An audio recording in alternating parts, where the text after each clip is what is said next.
So tomorrow is the opening night of the first concert of my career as an artistic director.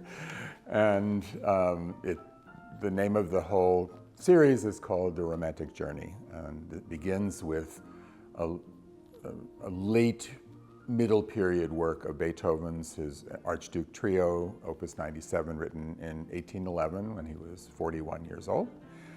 And one of Schubert's very last pieces, the piano trio in E flat, Opus 100, and that was written just months before he passed away at the age of 31.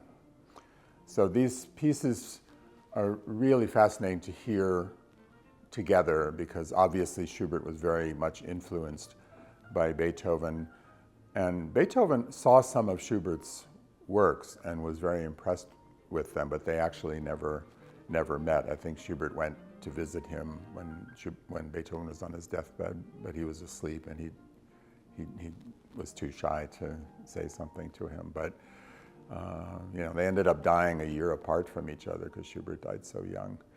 And these two pieces are like the mountains that you see around here. And I love the fact also that Schubert is known for his lyricism and Beethoven is known more for his strength and using short motives. And yet these two pieces kind of do the opposite in the way they begin. Beethoven starts with this gorgeous theme that really could have been written by Schubert, but wasn't. And Schubert starts with not a lyrical opening, but a very proud kind of Beethovenian, showing strength and trying to be able to beat the odds. And that's the way it ends, with Schubert overcoming all the sadness and tragedy. The two slow movements are really interesting to compare. The slow movement of the Beethoven is a set of variations, and that's looking forward to his later works where he becomes more and more fascinated with the variation form. There's a theme and several variations.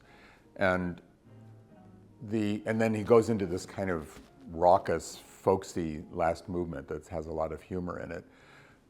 Schubert's slow movement is much more tragic. It's much more, it reminds me of the beginning of the Winter's Journey, the song cycle that Schubert wrote in the last years. And he knew he didn't have long to live. And this sort of trudging through the snow that's at the beginning of the Winter's Journey. And that movement, it's a cello solo with this sort of, trudging music underneath as accompaniment. In the last movement, that theme comes back in a minor key in the middle of the last movement, and then it goes back to the last movement again. And then at the very end, it comes back one more time, starting in a minor key, E flat minor. And then at a certain moment, just before the end, it finally switches to major, and the piece ends hopefully and looking more at life than at death.